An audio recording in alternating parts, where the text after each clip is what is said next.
So we're still at the beginning of chapter 4 of the Mishnah of Sukkah. And yesterday, the first few Mishnayot of chapter 4 just deal with questions of dates. For how many dates does each activity take place? And we learned that there's an intense interest in what happens if important parts of the festival fall on Shabbat.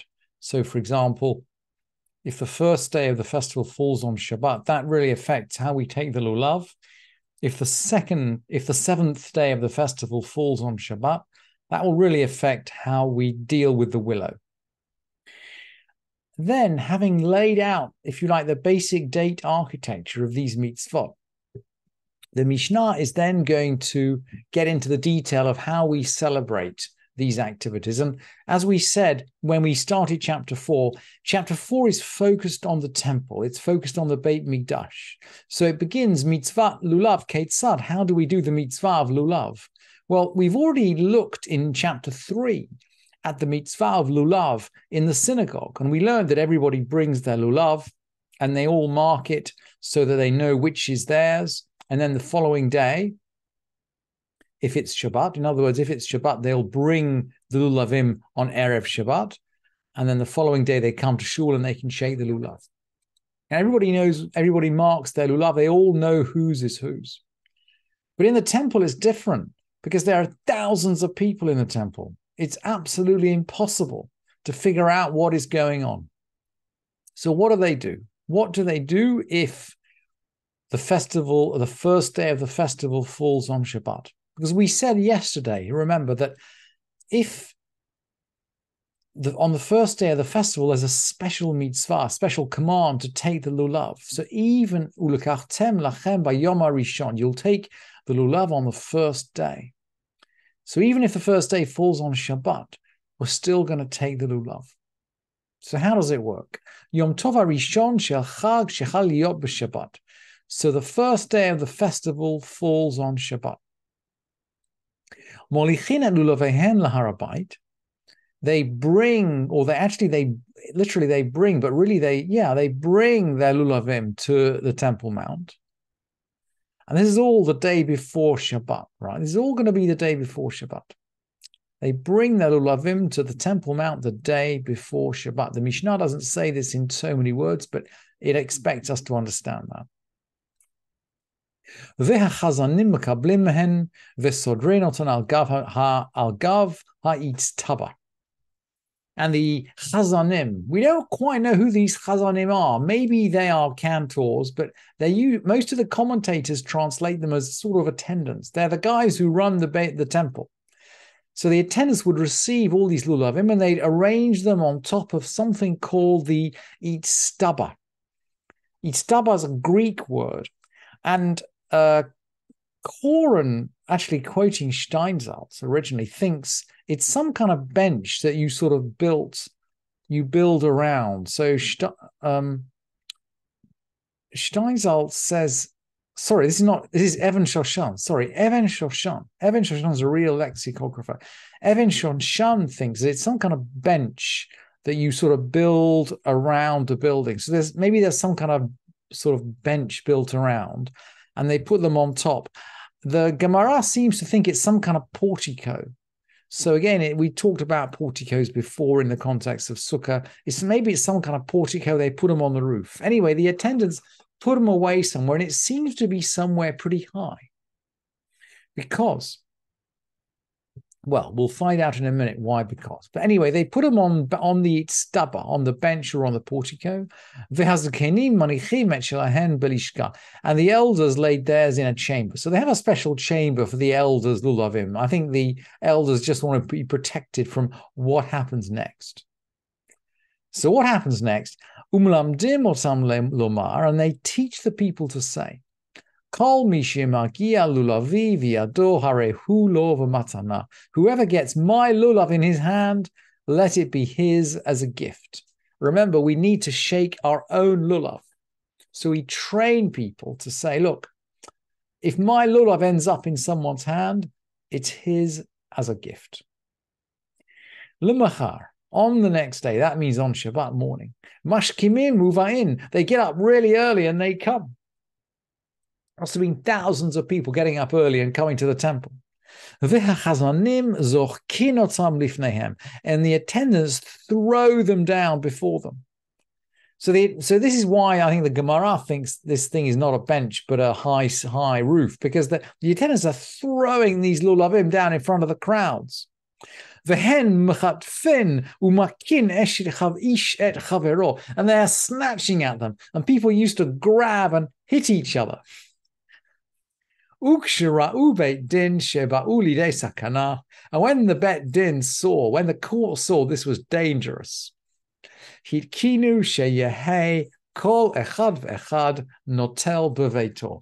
they saw it was dangerous, they instituted that everybody should take the lulav home on the first day of Sukkot, even though in the temple itself, somebody in the temple itself would have been taking it on the first day of Sukkot, but presumably, it's just some of the Kohanim. But the ordinary people, they took it at home. And it's an interesting message, actually, from a point of view of health and safety and saving of life. When the Bet Din saw this was not right, they did something about it. They took action. They saw and they took action. That's the mitzvah of lulav. What about the mitzvah of the willow? We learned yesterday about the willow, and we learned that this is not the same willow that we put into our lulavim. This is a big willow that they used to stand up on the side of the altar. And I actually found a picture for you in Koren. This is an imaginative picture. It's not a historical picture. But this is how Koren imagines it. And this is basically based on the commentators, the Bartanura. I brought the Bartanura at the bottom of the source sheet. The Bartanura, quoting the Gemara, says that these willows were actually 11 cubits high. So that's about 6 yards high. So they're nearly 20 feet high. They're nearly 20 feet high, these willow branches. That is actually about right in terms of the scale of the people in that diagram. The altar is really high. That's why it has the ramp leading up to it.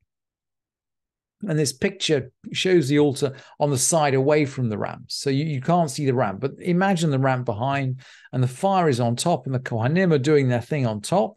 They're actually pouring, looks like the Kohen nearest to us is actually pouring water because it's Sukkot. We're going to pour water on the altar on Sukkot. And there is a massive, massive willow branch at the side of the altar. And they'd have all these willow branches round the sides of the altar, gigantic willow branches. So how does it work? Mitzvat arava keitzad. How was the mitzvah of the willow? Makom hayala matam Yerushalayim v'nikra Motza. There was a place below Jerusalem called Motza. Interesting, there is still a place below Jerusalem called Motza. Although it's a modern place now, I have no idea whether it's the historical place. The Gemara actually, the Bartanura associated with a place called Kalanya. And he says it's a very short way away from Jerusalem. And in fact, Motza is a few miles out. So it's probably not the same Motza that we passed today where we drive on Route 1 out of Jerusalem. Anyway, there was this place called Motza. Yordim l'sham umlaktin misham murbiot shel arava. So they went down there and they gathered these tall branches of willow. Uva'in ve'zokfin otam b'tzidei hamizbeach. And they came and they stood them up at the sides of the altar.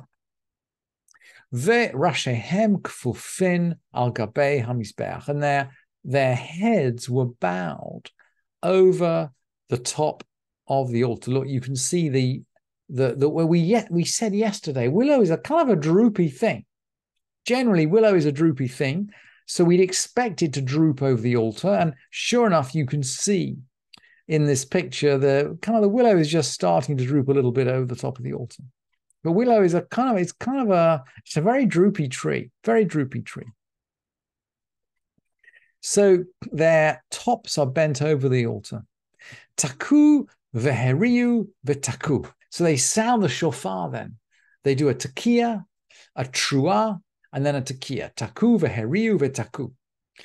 And then, b'chol yom makifin et hamizbeach pam achat. And every day they walk round the altar once and they say, Ana Hashem Hoshiana, Ana Hashem Hatzlichana. These are our Hoshanot, right? And we do this right now in the Beit Knesset, in the synagogue, around a Sefer Torah, because we don't have the temple anymore. The Torah has replaced the temple, but they used to do it around the altar. So what we do now is kind of in memory of what they used to do then. This must be referring to the seventh day. And on that day, they go round 7 times. And then when they're departing, this is, clearly the 7th day. They're taking leave of the altar at the end of the festival. What do they say? Yofi lecha mizbeach, yofi lecha mizbeach. This beauty is yours, O altar, or maybe you are beautiful, O altar. This beauty is yours, O altar. And Rabbi Eliezer says, Rabbi Eliezer Omer, Leya ulecha mizbeach. Leya ulecha mizbeach. To the Lord and to you, O altar, to the Lord and to you, O altar. Leya ulecha mizbeach. It sounds like a Pesach song, actually, in some way. As it was done on the weekday, so it was done on Shabbat. K'ma'asehu b'chol kach ma'asehu v'Shabbat. So they did exactly the same thing on Shabbat. Even though I guess we would say probably the willow branches muktzah on Shabbat? I'm not sure. They're probably designated for whatever they're used for on Shabbat. So they do exactly the same on Shabbat. Eile shehayu melaktin otan me'erev Shabbat. Because they would gather the branches, they gather them on the eve of Shabbat. So they gather them Friday afternoon. Umanechinotam gigiot shel zahav, and they place them in golden basins. Must be golden basins full of water. Kadei shelo yich moshu, so they wouldn't get wilted. Rabbi Yochanan ben Brokia Omer hariyot shel dekel hayum v'in.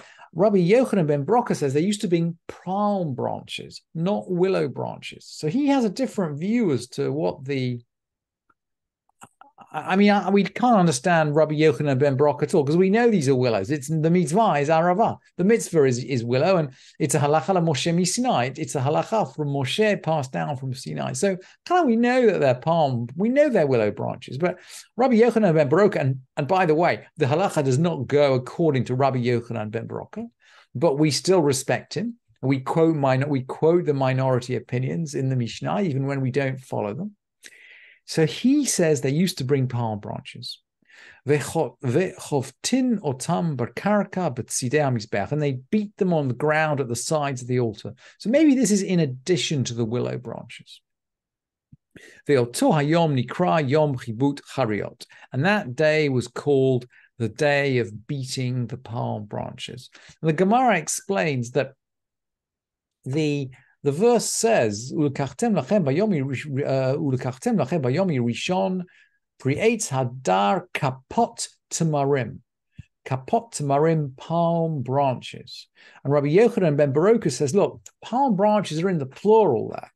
So there must be one palm branch for your lulav and one palm branch for the altar, for the beating. So he has a verse to back him up, but the halacha doesn't go according to Rabbi Yochanan ben Baroka. So he has a verse, but we don't listen to him.